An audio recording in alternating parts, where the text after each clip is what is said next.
जय भीम सभी हमारे साथियों को।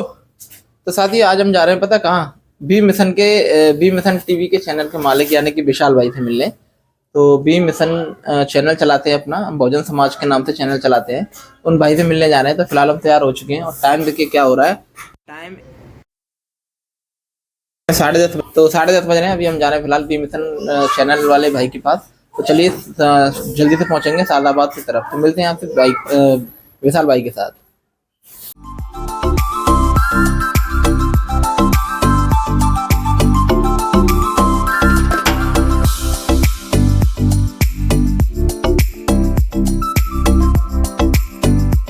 तो दोस्तों हम आज के हैं सादाबाद और ये सादाबाद वाला चौराहा है। जैसे कि आप देख रहे हैं यहाँ विशाल भाई अभी आने वाले हैं थोड़ी देर में। बी मिशन टीवी चैनल जो चलाते हैं वो भाई हमारे आने वाले हैं। हमने उनसे आज मुलाकात करने का जो है वादा किया था। आज उनसे मुलाकात होगी। तो फिलहाल सादाबाद वाले चौराहे पर खड़े हुए हैं। यहाँ पे देख पा रहे हैं आप, ये सादाबाद का चौराहा है। तो अभी आने वाले हैं थोड़ी देर में। मैं आ चुका हूँ यहाँ पे और अभी हम मुलाकात करेंगे अपने विशाल भाई से और उनकी विचारधारा जो भी होंगी बहुजन समाज के प्रति उनकी विचारधारा को सुना जाएगा कि जिस मिशन पर वो काम कर रहे हैं वो कितना कामयाब हो पाए हैं और किस तरीके की विचारधारा बहुजन समाज के लिए लेकर चल रहे हैं। तो फिलहाल हमारे विशाल भाई से मिलते हैं। विशाल भाई वेलकम आपका और स्वागत है हमारे चैनल में। और आप बी मिशन पर काम कर रहे हैं यानी बी मिशन टीवी पर काम कर रहे हैं बहुजन समाज पर। तो हम चाहेंगे अंदर बैठ के बात करें क्योंकि यहाँ शोर शराबा ज्यादा है। तो अंदर बैठकर बात करेंगे साथियों विशाल भाई से। सबसे पहले आपका भी स्वागत है और आप इतना किलोमीटर दूर से इतने कोहरे में मिलने के लिए आए। और मुझे पता है आप मैं बाबा साहब का काम कर रहा हूँ, मिशन का काम कर रहा हूँ, इसीलिए आप कुछ विचार जो मैं पहुँचा सकूँ उनके लिए आप आए हुए हैं। तो फिलहाल लगभग आप कितना किलोमीटर दूर से आए ये बताइए।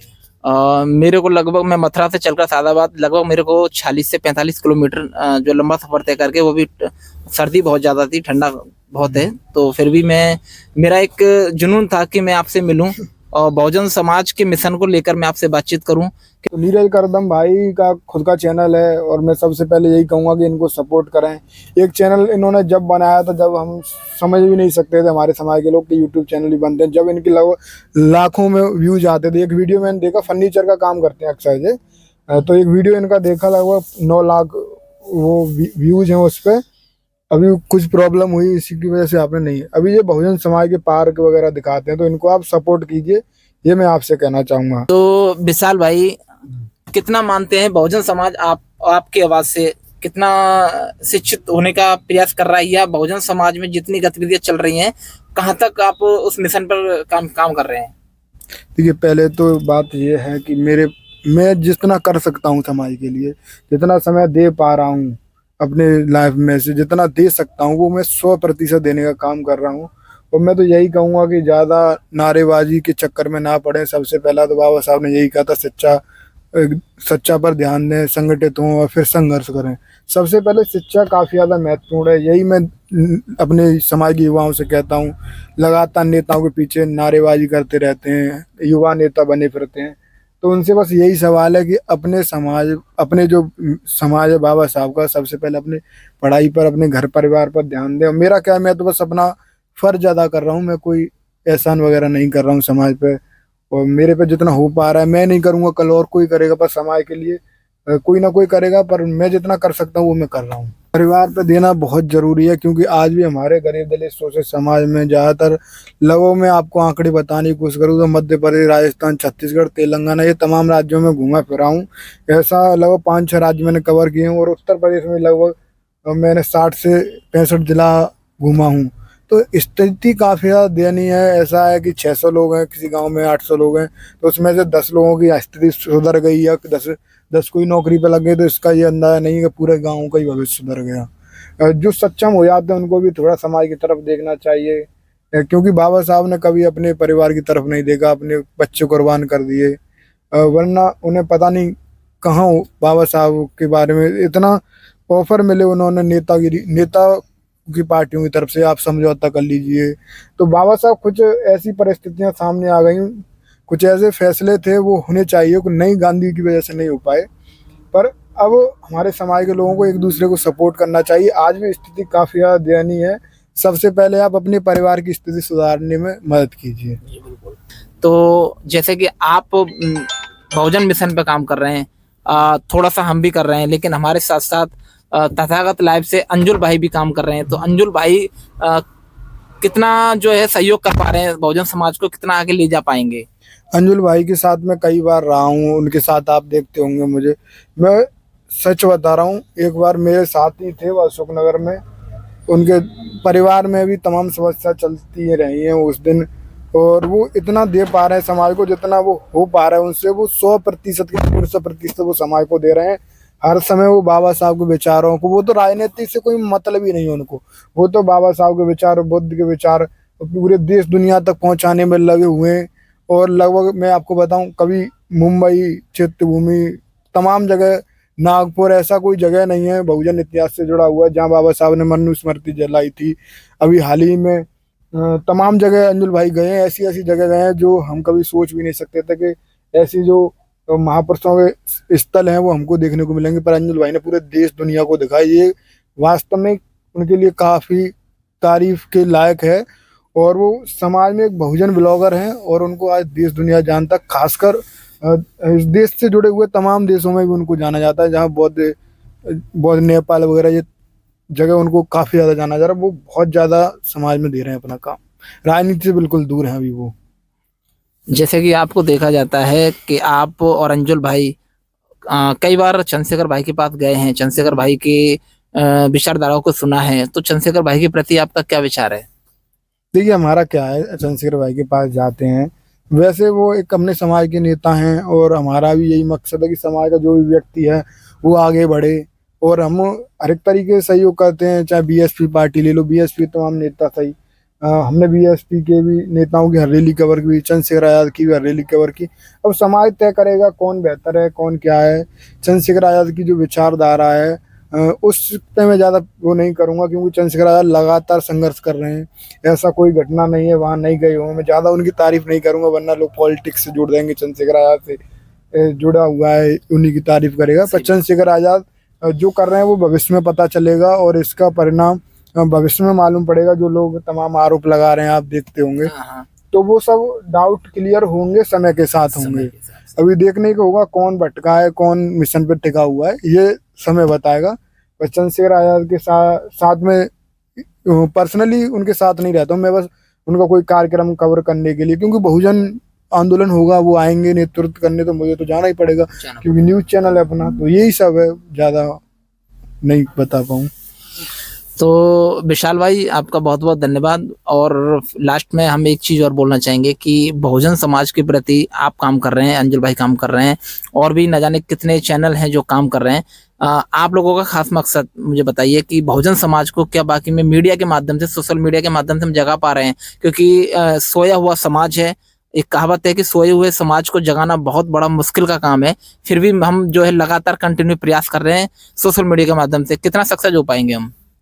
अभी आपने 2 सवाल इसमें किए, एक सवाल काफ़ी ज़्यादा महत्वपूर्ण है। आपने कहा था कि आखिर आपका उद्देश्य क्या है, इसका तो मैं जवाब बाद में दूंगा, पर मैं आपको बता दूं, सोशल मीडिया के माध्यम से गांव देहात गली मोहल्ले में जो घटनाएं, जब हम सोशल मीडिया पर नहीं थे, हमारे न्यूज़ चैनल नहीं थे, बहुजन मीडिया नहीं थी, खासकर मैं कहूँ तो हमारे लोग व्हाट्सएप, फेसबुक, इंस्टाग्राम नहीं जानते थे, तो इतनी घटनाएं हो जाती थी, माँ बेटी बहनों को, समाज के लोगों को घरों में से निकाल निकाल कर पीटा जाता था, और उनको मार, यहाँ तक कि मार भी दिया जाता था, और वो घटना सिर्फ एक घटना ही बनकर रह जाती थी, थाने तक नहीं पहुँच पाती थी। आज थाने पे एफआईआर से पहले हमारे पास खबर आती है, और उस खबर के लगते ही सबसे पहले एफआईआर होती है, और जो आरोपी होता है उस पर कड़ी सजा होती है।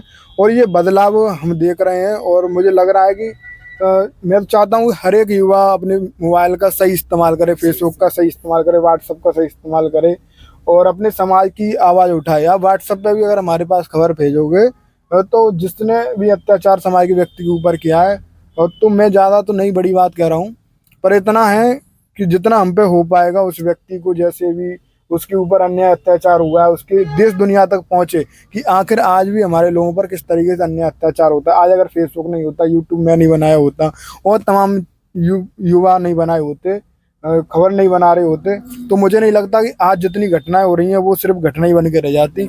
और आज पूरे देश देख रहा है कि हमारे ऊपर आज भी कितना अत्याचार हो रहा है। अभी हाल ही में एक घटना हुई थी, नाम नहीं याद आ रहा है, पहली बार इधर राम मंदिर बनना, पहली बार हमारे लोग चप्पल पहन के उस गली से गुजरे थे, मुझे नाम याद नहीं आ रहा है।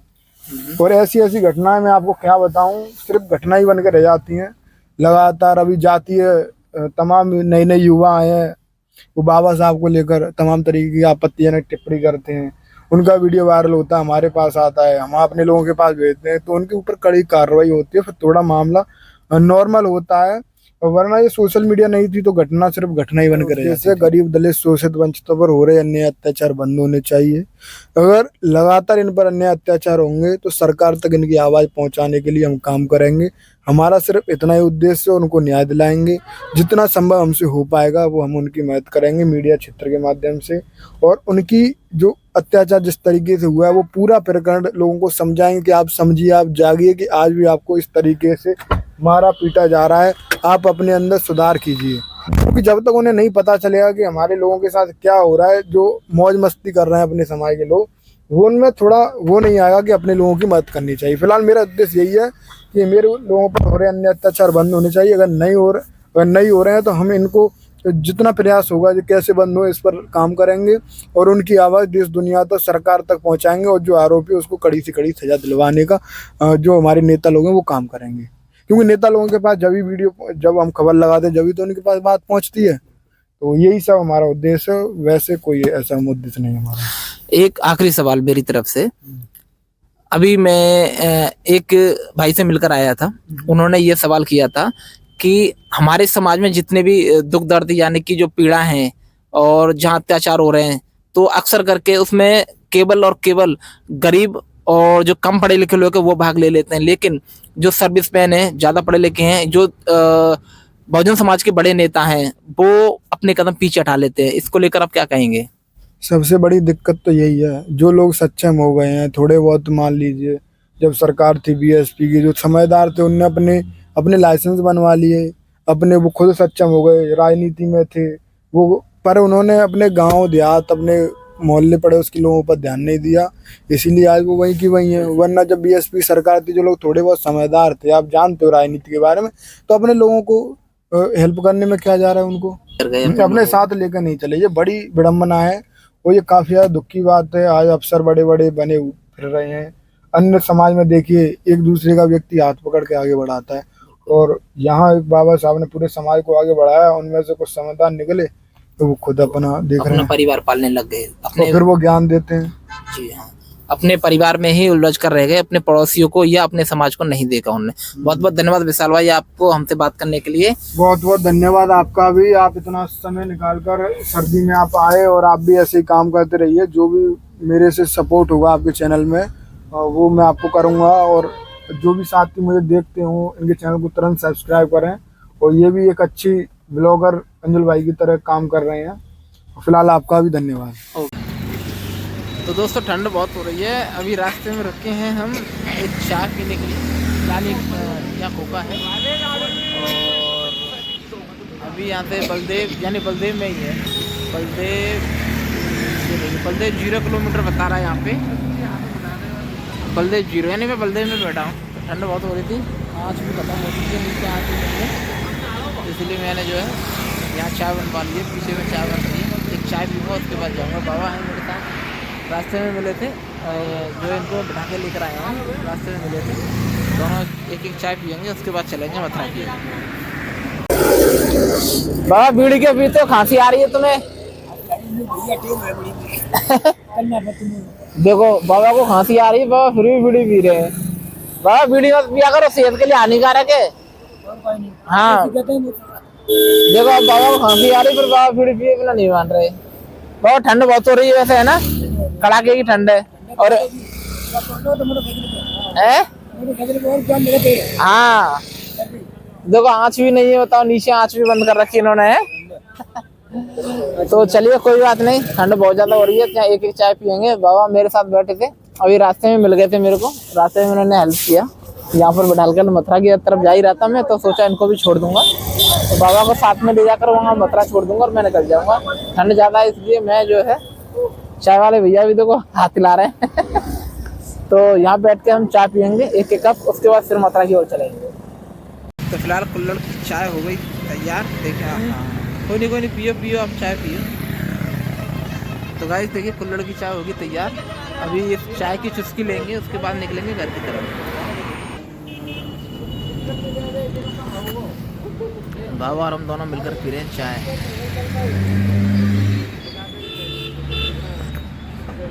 तो गाइस हम आ चुके टाउनशिप पर, मुरैना गजक। तो टाउनशिप चौराहा हमारे यहाँ पे पास में दीजिए, मथुरा में टाउनशिप पर आ चुके हैं। मुरैना की गजक है यहाँ पे, तो गजक का ठेला लगाया। मैं घर के लिए गजक ले लेता हूँ एक बार बच्चों के लिए। तो गाइस स्टार्ट भी यहीं से किया था, आप देख रहे हैं जैसे कि मैंने स्टार्ट यहीं से किया था और एंड भी यहीं कर रहा हूँ। गजक लाया था मुरैना की, ये देखिए गजक ले लिया, मैं अपने घर आ चुका हूँ। तो आज का ब्लॉग कैसा लगा प्लीज़ कमेंट करके हमें बताना, और विशाल भाई से मिलकर आए तो कैसा लगा आप सभी लोगों को कमेंट करके बताना। और मिलते हैं आपसे नेक्स्ट वीडियो में। ओके, सभी लोगों को मेरा क्रांतिकारी जय भीम, नमो बुद्धा, और प्लीज़ चैनल को सब्सक्राइब कर लें, वीडियो को लाइक जरूर कर दें।